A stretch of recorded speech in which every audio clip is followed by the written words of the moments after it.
Hey everyone, it's Justine and welcome to a new video today. Today I'm going to be covering some of my favorite combinations of Distress Oxide colors, and this is in part of a video hop to celebrate Micah's 3,000 subscriber achievement. So be sure to check out the video below in the description. There's tons of prizes along the way, so be sure to comment on all the videos and maybe you'll find someone new to follow that you really like. So let's get started. So for this combination, this is my favorite orange to yellow combination. It is spiced marmalade, carved pumpkin, mustard seed, and squeezed lemonade. I almost forgot the name of one of them there. And I'm just going and using a blending tool for this video today. And I am just going from one color to the other. I'm using a circular motion, starting on my tonic glass mat, working my way into the cardstock as I always do, and trying not to get any harsh lines. But I do find the Distress Oxide so easy to blend that you can buff them out now and again if you do happen to get them. My next favorite combination, I'm sticking with very bright colors by the way for this video, and I'm only doing about half of what I intend to do, so there will be another video at a later date. I'm going to start off with some carved pumpkin once again. This is my absolute favorite orange color. I'm going to move into abandoned coral and then followed by picked raspberry. This color here just reminds me of summer and ice cream and all things bright and happy, so I really just do enjoy this combination here, going from a light to a darker color. Be sure when you're working on a glass mat that when you are going to be blending colors that are very different, to wash your mat in between or just wipe it off, because if I were going to do that I would have gotten the white and the pink in there and my card would have probably ended up a lot more orange instead of having that pink at the bottom. One of my favorite pink combinations is spun sugar, worn lipstick, and picked raspberry. Picked raspberry being my absolute favorite out of the pink colors since it's so vibrant and fun. I do find it takes quite a while to build up the very light colors of the Distress Oxide line, and that's where I really like to use blending brushes, which I did a video on a couple weeks ago, and I'll link to that at the end of the video as well as in the information card if you'd like to check that out, instead of using the blending tool because it just takes a really long time, I find. But I did want to have a tool here that was using for this video that was very affordable and that's been tested and true for the longest of time. I have owned my blending brushes forever. My next favorite combination goes into this sort of pink and purple look, kind of a fairy sort of, I don't know, it reminds me of a very whimsical pixie-like color. So I am starting off with some worn lipstick, and then going to go into some shaded lilac followed by some wilted violet. Now, if you recently saw my Marie Kondo purging of supplies video, so what ended up happening was I wasn't feeling creative in my space, I was overwhelmed by choices, and I knew something needed to change in my studio.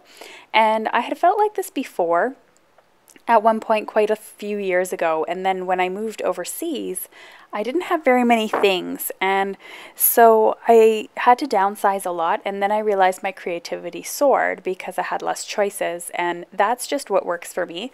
So when I did my Marie Kondo purge, I used to own all 60 of the Distress Oxide inks, and then I decided to actually purge about half of them I got rid of. And the reason why is because I wasn't using those colors and they were just giving me an overwhelming amount of choices. When I do ink blended backgrounds, I like vibrant, happy rainbow colors versus more vintage colors or greens, browns, and things like that, and they were just taking up a lot of space.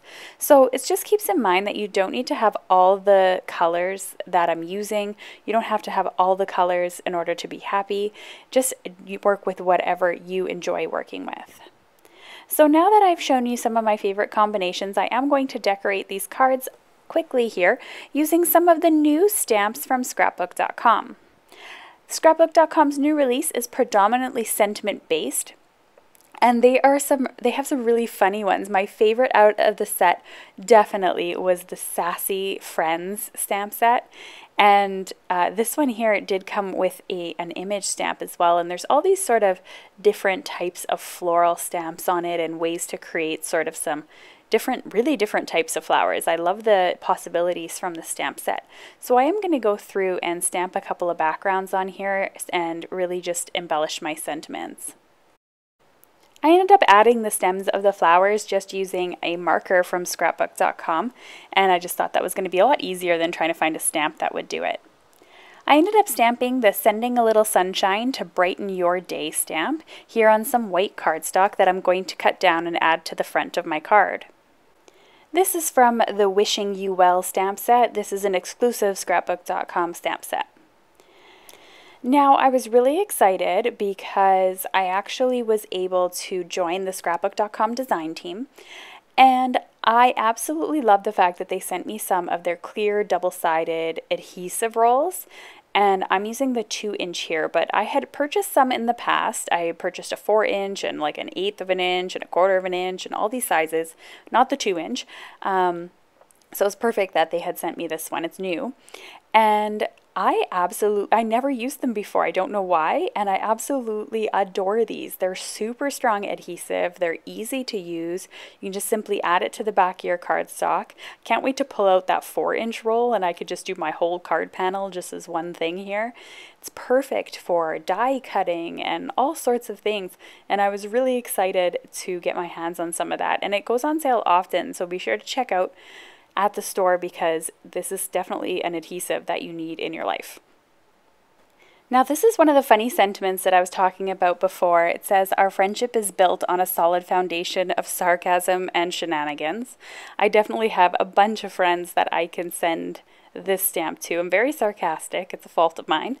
And this is from the Sassy Best Friends stamp set. And this one has a ton of really cute sentiments, so I used them actually a few times on this card. I also wanted to mention the name of the floral stamp that I have been using throughout this video. It's the Mid-Century Floral stamp, and I used a whole bunch of just the little stamps, some of the flowers. Such a versatile set because I use it in just so many ways with these cards. The next one that I'm going to be stamping here is When Life Gives You Lemons. Sometimes you gotta just throw them away and go get some ice cream. I totally agree. As I said, that background had reminded me of ice cream, so I thought that was perfect. The next one I added is from that Sassy Best Friends one again, and I had stamped that onto some white cardstock. Best friends know you're a little crazy but are still willing to be in public with you. I think that's also a perfect one. You can also see that I covered up a little boo-boo there. I had sort of stamped it onto my cardstock and I didn't get a good impression, so I covered it in white. It's always a good thing to do stamp surgery, or card surgery as I like to call it, rather than chuck your card and call it a day. Things happen. Then for this card here, I used another one from that Sassy Best Friends. Thanks for always being there when I can't afford therapy. It's so true. Again, another card that I could send to a few different people in my life. I tend to be very blessed in the friendship department, I have to say. I've met so many lovely crafty people, so many lovely people in my own personal life, and I have to say, so many people are just always there and so kind. So now comes the time to embellish all of these lovely cards, and I ended up using some of the glossy white Nuvo drops. I thought these would be perfect addition to the cards, and it's nice because I have this one bottle that can just embellish all of my cards really, and you could add them in a variety of ways. As you saw in yesterday's video, I had a video up about different ways to embellish your cards with Nuvo drops, and I always find that when I take out my Nuvo drops, I end up going through a big Nuvo drops phase, so this might be the beginning of another Nuvo drops phase, who knows. But another thing I wanted to mention that you can do with them is you can do the center of flowers with them, of course, and I forgot to mention that in yesterday's video, that this is a way that I often use the Nuvo drops, and you can make them as thick as you like. It's completely up to you. Another thing you can do with the Nuvo drops is create your own image. So I went here with a pencil and I just drew an outline with little dots of a heart, and you can do this and make it as detailed as you like. There's also some stamp sets that are available that have some pre-designed circles on them made for Nuvo drops. They're from Pretty Pink Posh. And I just hand drew my own this time though. I have a video featuring that technique as well with the stamp set that I'll link to below in the video description, and you can check that out. So I made this little heart here. So I'm going to go ahead and embellish that card where I had the 3 colors of flowers as well, or the 3 kinds of flowers. I'm going to embellish those in the middle as well with a little dot. I thought those would look really cute. And then for these 2 cards, I needed to come up with something. I was getting a little bit bored of, you know, always just doing Nouveau drops. So I thought, what am I going to do with it this time? So I checked through my box of supplies that I've been wanting to use for a while. And I grabbed this stencil here. This is a part of a set. It is from Thermoweb, and it's a partner with Gina K Designs. And this is a stamp and stencil kit, so there's a stamp that coordinates as well as coordinating dies, but I'm just going to use the stencil today, and I'm going to use this really awesome scraper here that is so easy to add any sort of paste to your stencils. I absolutely love it. I've been wanting a flexible large one like this for a while that could really just do my whole card in one shot, and I am using some of this really awesome paste. The stencil I'm using is called Crazy Daisy. And the paste that I'm using here is from Thermoweb, and it is Decofoil's Metallix Gel White Pearl. It has this really metallic look to it, this pearl look. It's super pretty. So I hope you enjoyed my video today of ways to use Distress Oxide inks in various combinations, some of these really fun Nouveau drop techniques, and of course how to get the most out of a stamp set, since I use that mid-century floral quite often in just different ways. So thanks so much for watching, everyone, and have a great evening. Be sure to check out the next person in the video hop. The link is in description, as well as all supplies, suggested videos, and anything mentioned here. Alright, I will see you on Monday for another video. Bye for now.